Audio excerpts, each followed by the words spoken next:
Students, welcome to today's topic biodiversity বা জীববৈচিত্র্য। Biodiversity কথাটি কে প্রবর্তন করেন প্রথম? ওয়াল্টার রোজেন 1985 খ্রিস্টাব্দে। এবং ফাদার অফ বায়োডাইভার্সিটি আমরা কাকে বলি? ও উইলসনকে।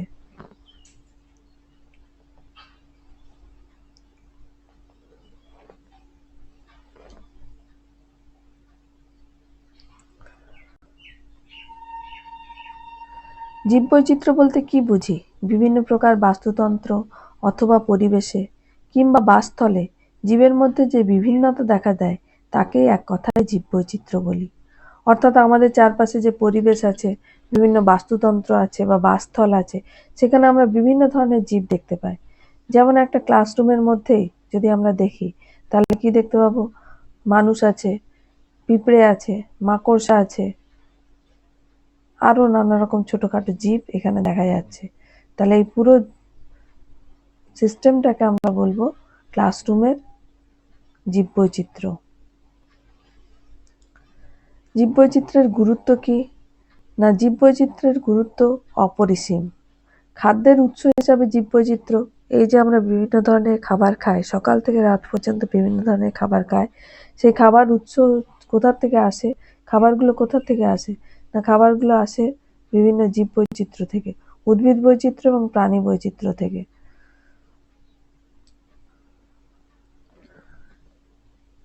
তাহলে আমরা বলতে পারি খাদ্যের উৎস হচ্ছে বিভিন্ন জীববৈচিত্র্য। কৃষিক্ষেত্রে আমরা দেখি বিভিন্ন ফসল উৎপন্ন হয়। তাহলে এই বিভিন্ন ফসলের উৎসস্থল কোথায়? না, বিভিন্ন ফসলের উৎসস্থল হচ্ছে বিভিন্ন জীববৈচিত্র্য। কৃষিক্ষেত্রেও বিভিন্ন জীববৈচিত্র্যের ফলে বিভিন্ন ফসল উৎপন্ন হয়। অর্থাৎ একটা প্রজাতির বিভিন্ন ভ্যারাইটি দেখা যায় এবং সেই সব ভ্যারাইটি চাষ করার ফলে আমরা বিভিন্ন বৈচিত্র্যমূলক প্রজাতি পেয়ে থাকি।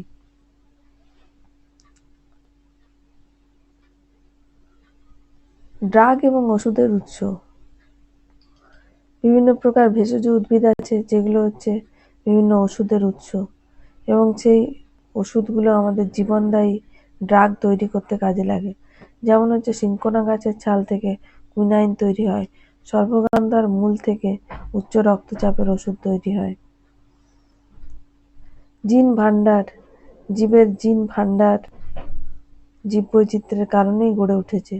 জীববৈচিত্র্য আছে বলেই বিপুল জিন ভান্ডার আমাদের পরিবেশে বর্তমান। প্রাকৃতিক ভারসাম্য রক্ষা, আমরা সবাই জানি যে প্রত্যেকটা জীব বাস্তুতন্ত্রে গুরুত্বপূর্ণ এবং প্রত্যেকটা জীব যদি অবলুপ্ত হয়ে যায় পুরো বাস্তুতান্ত্রিক ভারসাম্য ব্যাহত হবে। তাহলে প্রাকৃতিক ভারসাম্য রক্ষায় এই জীববৈচিত্র্যের বিশেষ ভূমিকা আছে। অর্থনৈতিক গুরুত্ব, বিভিন্ন প্রজাতিকে আমরা বিদেশে রপ্তানি করি এবং অর্থনৈতিক লাভ পেয়ে থাকি। যেমন বিভিন্ন ভেষজ উদ্ভিদকে আমরা বিদেশে যদি পাঠাই তাহলে তার থেকে প্রচুর টাকা পয়সা অর্জন করতে পারি। পরিবেশ রক্ষায়, আমরা জানি পরিবেশ রক্ষায় উদ্ভিদের কি গুরুত্বপূর্ণ ভূমিকা আছে। উদ্ভিদের জন্য বৃষ্টিপাত হয় এবং পরিবেশের তাপমাত্রা কম থাকে। তাহলে পরিবেশ রক্ষায় জীবের ভূমিকা অত্যন্ত গুরুত্বপূর্ণ। সৃষ্টিগত গুরুত্ব,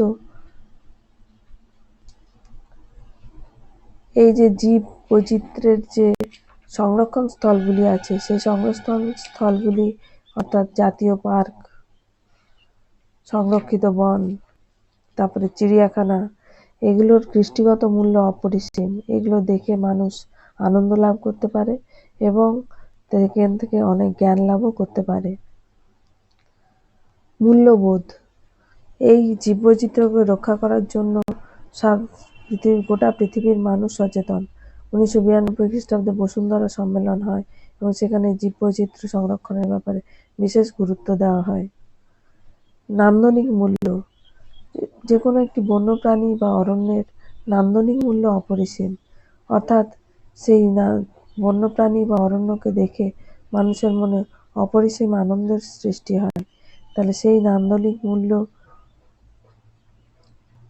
থাকার জন্য জীববৈচিত্র্য অপরিসীমভাবে গুরুত্বপূর্ণ। আধ্যাত্মিক এবং সাংস্কৃতিক মূল্য, আমরা দেখতে পাই বিভিন্ন দেবদেবীর বাহন হচ্ছে বিভিন্ন জীব। এইভাবে বিভিন্ন জীবকে গুরুত্ব দিয়ে তাদেরকে রক্ষা করার ব্যবস্থা করা হয়েছে। যেমন আমরা বেলপাতায় শিব পুজো করি, তুলসী পাতায় কৃষ্ণের পুজো করি, তাহলে বেলপাতা তুলসী পাতাকেও এইভাবে গুরুত্ব আরোপ করা হয়েছে এবং গুরুত্ব আরোপের মাধ্যমে তাদের সংরক্ষণের ব্যবস্থা করা হয়েছে। জীববৈচিত্র্য এবং বাস্তুতান্ত্রিক কর্মসাধন। জীববৈচিত্র্য আছে বলে বিভিন্ন বাস্তুতান্ত্রিক যে কর্ম সেগুলো চলতে থাকে, অর্থাৎ বাস্তুতন্ত্রের মধ্যে ক্রিয়া প্রতিক্রিয়া এবং মিথস্ক্রিয়া জীববৈচিত্র্য আছে বলেই চলতে থাকে। তাহলে এইগুলো হচ্ছে জীববৈচিত্র্যের বিভিন্ন গুরুত্বপূর্ণ দিক এবং সেই গুরুত্ব থাকার জন্য জীববৈচিত্র্য আমাদের অবশ্যই সংরক্ষণ করা উচিত। জীববৈচিত্র্যকে ভাগে ভাগ করা যায় এবং কী কী? জীববৈচিত্র্যকে ৩ ভাগে ভাগ করা যায়: জিনগত বৈচিত্র্য, প্রজাতি বৈচিত্র্য এবং বাস্তুতান্ত্রিক বৈচিত্র্য। আমরা জানি প্রত্যেকটা জীব জিনগতভাবে আলাদা, প্রত্যেকটা প্রজাতি জিনগতভাবে আলাদা। তাহলে একটা বাস্তুতন্ত্রের মধ্যে বিভিন্ন প্রজাতি আছে, একটা প্রজাতির মধ্যে বিভিন্ন জীব আছে। তাহলে প্রত্যেকটা জীবের যদি জিনগত সংযুক্তি আমরা দেখি, তাহলে বিশাল একটা জিনের ভান্ডার আমরা পাচ্ছি। তাহলে এই জিনের যে বৈচিত্র্য তাকে আমরা বলছি জিনগত বৈচিত্র্য। এবার প্রজাতিগত বৈচিত্র্য আমরা কাকে বলছি? একটা বাস্তুতন্ত্রের মধ্যে বিভিন্ন প্রজাতি বসবাস করে এবং বিভিন্ন প্রজাতির মধ্যে বিভিন্নতা আছে। সেই প্রজাতির মধ্যে যে বিভিন্নতা দেখা যায় তাকে বলছি আমরা প্রজাতিগত বৈচিত্র্য। আর বাস্তুতান্ত্রিক বৈচিত্র্য কাকে বলছি? না, একটা বাস্তুতন্ত্রের মধ্যে বিভিন্ন প্রজাতির বৈচিত্র্য আছে, জিনের বৈচিত্র্য আছে এবং বিভিন্ন বাস্তুতন্ত্রের মধ্যে এই জিনগত প্রজাতিগত বৈচিত্র্য মিলে একটা বাস্তুতান্ত্রিক বৈচিত্র্য দেখা দিচ্ছে। সেই বাস্তুতান্ত্রিক বৈচিত্র্যকে বলা হচ্ছে বাস্তুতান্ত্রিক বৈচিত্র্য। বাস্তুতান্ত্রিক বৈচিত্র্য ৩ প্রকার: আলফা বৈচিত্র্য, বিটা বৈচিত্র্য এবং গামা বৈচিত্র্য। আলফা বৈচিত্র্য কাকে বলা হয়? না, যে কোনো একটি বাস্তুতন্ত্রের মধ্যে যে জীব বৈচিত্র্য দেখা যায় তাকে বলা হচ্ছে আলফা বৈচিত্র্য। বিটা বৈচিত্র্য কাকে বলা হয়?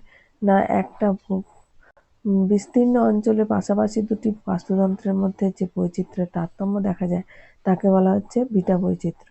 গামা বৈচিত্র্য কাকে বলা হচ্ছে? একটা বিশাল ভৌগোলিক অঞ্চলে বিভিন্ন বাস্তুতন্ত্রের মধ্যে জীববৈচিত্র্যের যে তারতম্য দেখা দিচ্ছে তাকে বলা হচ্ছে গামা বৈচিত্র্য। এবার আমরা দেখি জীববৈচিত্র্য অবলুপ্তির কারণ। কি কি কারণে জীববৈচিত্র্য হারিয়ে যাচ্ছে? এক হচ্ছে আবাসস্থলের সংকোচন।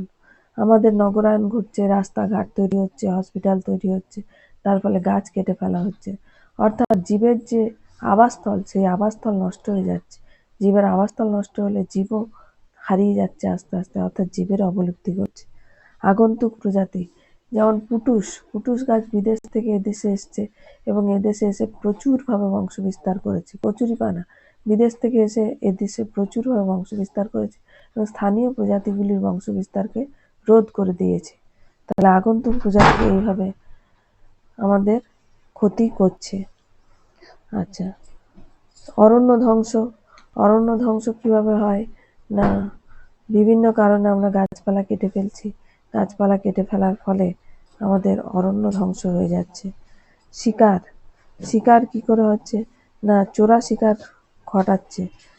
বিভিন্ন বাঘ, সিংহ, গন্ডার এদের মাংস, চামড়ার লোভে চোরা শিকার ঘটছে এবং চোরা শিকারের ফলে বিভিন্ন জীব অবলুপ্ত হয়ে যাচ্ছে।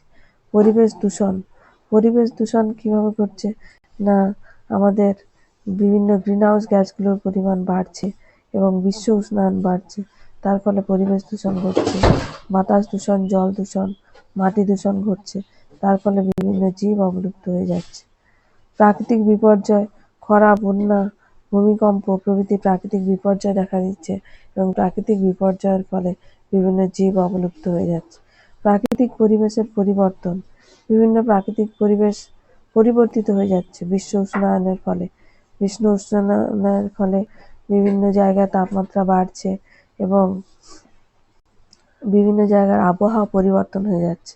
তো এই প্রাকৃতিক পরিবর্তনের ফলে অনেক জীব হারিয়ে যাচ্ছে। আন্তর্জাতিক ব্যবসা, চামড়া, শিং, দাঁত নিয়ে যে আন্তর্জাতিক ব্যবসা চলছে, হাতির, গন্ডারের, রয়্যাল বেঙ্গল টাইগারের, সেই আন্তর্জাতিক ব্যবসার ফলে অনেক জীব অবলুপ্ত হয়ে যাচ্ছে। বিদেশি প্রজাতির অনুপ্রবেশ, বিভিন্ন বিদেশি প্রজাতি এসে স্বদেশি প্রজাতিগুলিকে ধ্বংস করে দিচ্ছে। তার ফলে কি হচ্ছে?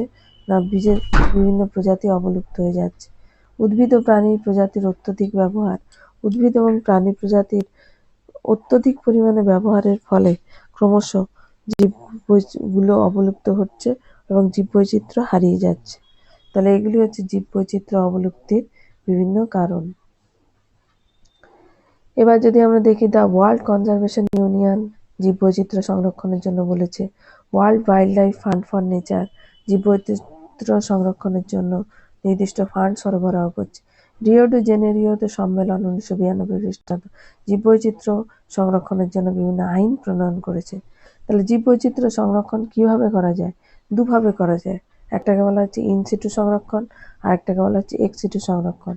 নিজস্ব পরিবেশে জীববৈচিত্র্য সংরক্ষণকে বলা হয় ইনসিটু সংরক্ষণ এবং নিজস্ব পরিবেশের বাইরে জীববৈচিত্র্য সংরক্ষণকে বলা হয় এক্সিটু সংরক্ষণ। ইনসিটু সংরক্ষণের মধ্যে কি কি আছে? জাতীয় উদ্যান, অভয়ারণ্য, সংরক্ষিত বনাঞ্চল, প্রোটেক্টেড অঞ্চল, game reserve, biosphere reserve. Ex situ সংরক্ষণের মধ্যে কি কি আছে?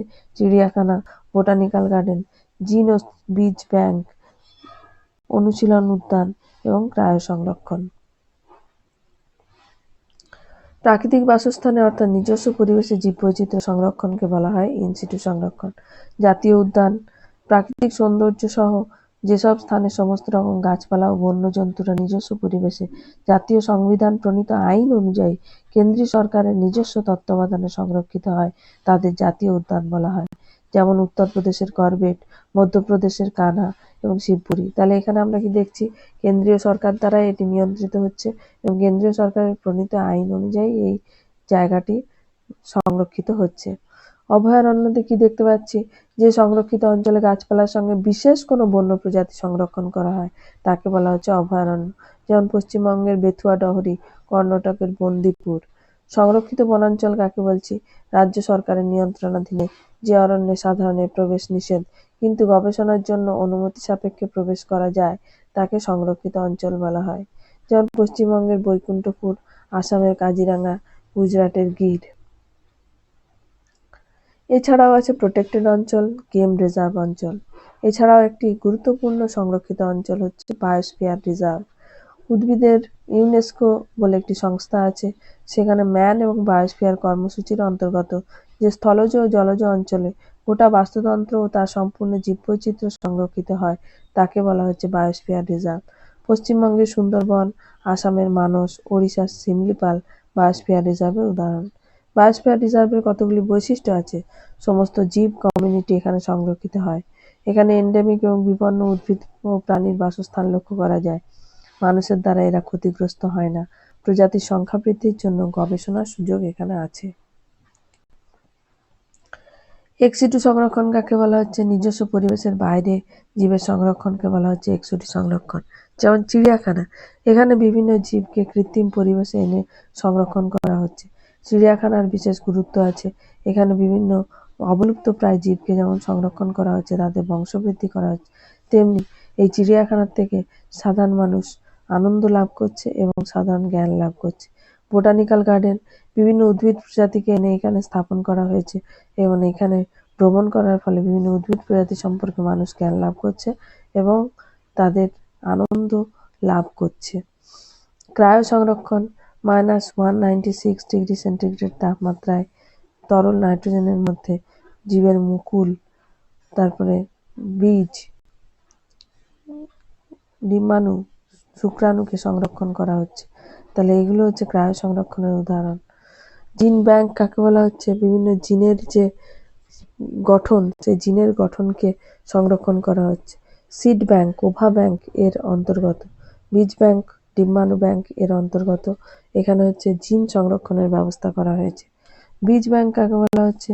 বীজের তাপমাত্রা -20 ডিগ্রি সেন্টিগ্রেডে নিয়ে এসে বীজের জলীয় অংশকে কমিয়ে বীজের যে জীবনকাল সেটা বাড়িয়ে তোলা হচ্ছে। এইভাবে বিভিন্ন জায়গায় বীজ সংরক্ষিত করা হচ্ছে। যেমন millennium seed bank London, Australian plant bank Australia. তাহলে এইভাবে এক্সিটু সংরক্ষণ করা হচ্ছে। তাহলে এইভাবে আমাদের বায়োডাইভার্সিটির সঙ্গে জীববৈচিত্র্যের গুরুত্ব দেখলাম, জীববৈচিত্র্য কী কারণে অবলুপ্ত হয়ে যাচ্ছে দেখলাম এবং জীববৈচিত্র্যের সংরক্ষণ আমরা আজকের পাঠে দেখলাম।